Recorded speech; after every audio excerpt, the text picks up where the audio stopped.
नमस्कार दोस्तों, आज के इस वीडियो में बात करेंगे कि क्या R Y B plus neutral, तो जो हमारे इलेक्ट्रिकल सिस्टम में जो 3 फेज सिस्टम होता है, इसमें फेज सीक्वेंस जो होता है वो आर वाई बी होता है। तो क्या आर ज़्यादा पावरफुल है, वाई कम पावरफुल है और बी उससे भी कम पावरफुल है।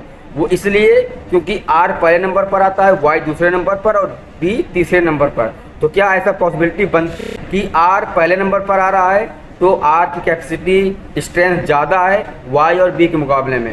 तो अगर आपके दिमाग में ये कन्फ्यूजन है तो आज ये कन्फ्यूजन दूर होने वाला है और इस वीडियो में आपको बहुत कुछ सीखने को मिलेगा। दोस्तों तो शुरू कर लेते हैं बगैर टाइम वेस्ट किए। दोस्तों अगर आपके दिमाग में कहीं ना कहीं ये डाउट हो रहा है कि आर वाई बी जो फेज सीक्वेंस होता है, इसमें आर पहले नंबर पर आता है तो ये ज़्यादा पावरफुल है, वाई दूसरे नंबर पर है तो ये कम पावरफुल है और बी हमारा जो तीसरे नंबर पर आता है ये कम पावरफुल है। तो अगर आपके मन में ऐसा कोई कन्फ्यूजन है तो आप इसको दूर कर लीजिए। ऐसा कुछ भी नहीं होता है। जो तीनों का जो पोटेंशियल डिफरेंस होता है, यानी कि जो वोल्टेज आता है तीनों में, अगर आप मल्टीमीटर से फेस टू फेस चेक करेंगे, यानी कि लाइन वोल्टेज अगर आप चेक करेंगे तो आपको 415 वोल्ट या फिर 420 वोल्ट मिलेगा। इसी तरीके से अगर आप वाई और बी में पोटेंशियल डिफरेंस आप चेक करेंगे, वोल्टेज चेक करेंगे, तो भी वहाँ पर भी आपको 415 वोल्ट या फिर 420 वोल्ट या फिर 430 वोल्ट आपको मिलेगा। अब सवाल ये है कि तीनों में कौन ज़्यादा पावरफुल है। तो दोस्तों मैं आपको बता दूं कि तीनों का जो पावर है, जो कैपेसिटी है, वो तीनों का सेम है। जैसे अगर मान लीजिए कि हमारे पास 10 मोटरें हैं, तो अगर हमको चलाना है, अगर वो सिंगल फेस के हैं, तो क्या हम आर फेस से 10 मोटर चला सकते हैं, वाई फेस से हम 8 ही मोटर चला सकते हैं या फिर बी फेस से उससे भी कम चला सकते हैं। दोस्तों ऐसा कुछ भी नहीं होता है।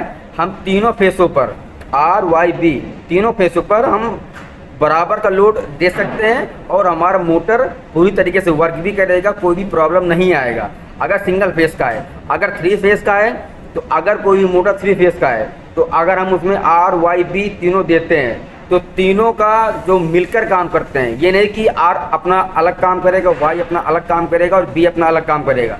तीनों फेस किसी मोटर में चलाने के लिए एक साथ काम करते हैं और तीनों का जो पावर होता है, जो कैपेसिटी होती है या फिर जो स्ट्रेंथ होता है, तीनों का इक्वल होता है। न किसी का ज़्यादा होता है न किसी का कम होता है। हाँ, वोल्टेज कम ज़्यादा हो सकता है, जैसे ट्रांसफार्मर आउटपुट निकालता है तो वहाँ पर वोल्टेज कम ज़्यादा हो सकता है। जैसे कि 3-4 का या फिर 5 का टॉलरेंस आपका हो सकता है कि आर में वोल्टेज ज़्यादा आ रहा है, वाई में कम आ रहा है या फिर बी में बराबर आ रहा है। तो ऐसा हो सकता है, ऐसा पॉसिबिलिटी होती है। क्योंकि कभी कभी क्या होता है कि आर फेस में अगर आप चेक कर रहे हैं न्यूट्रल और फेस के बीच में, तो आपको 230 वोल्ट मिलता है और वाई और न्यूट्रल के बीच में आप चेक कर रहे हैं तो आपको 235 वोल्ट या फिर 240 वोल्ट मिलता है।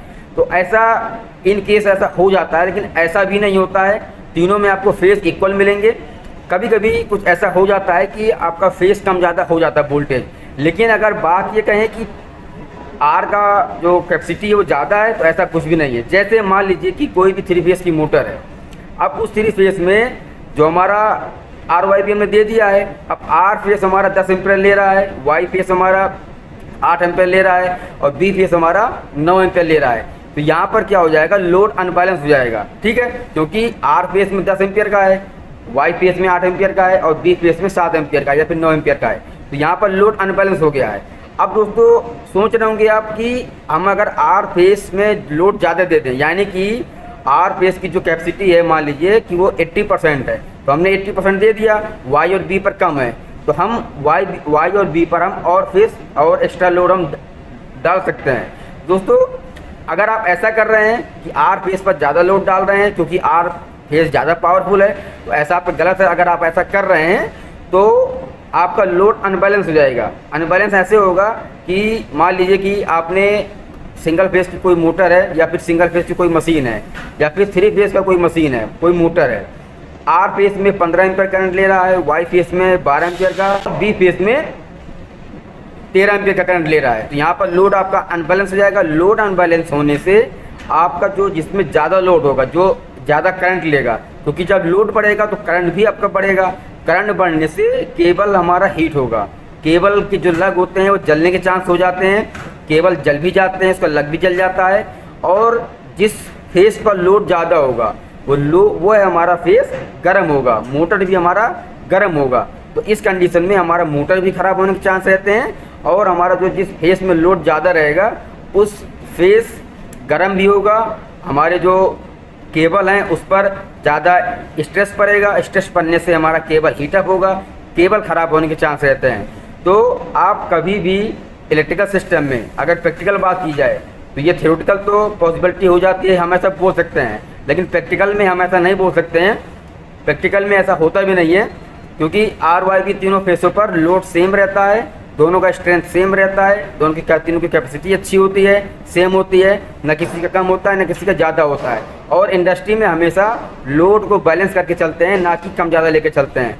दोस्तों, अगर आपको कन्फ्यूजन था तो मुझे उम्मीद है कि आपको ये कन्फ्यूजन दूर हो गया होगा। अगर आपको जानकारी अच्छा लगा हो तो चैनल को सब्सक्राइब कर दीजिएगा, सब्सक्राइब करने के बाद बेल आइकन बटन जरूर दबा दीजिएगा और अपने दोस्तों में ज़रूर शेयर कीजिएगा। नमस्कार दोस्तों।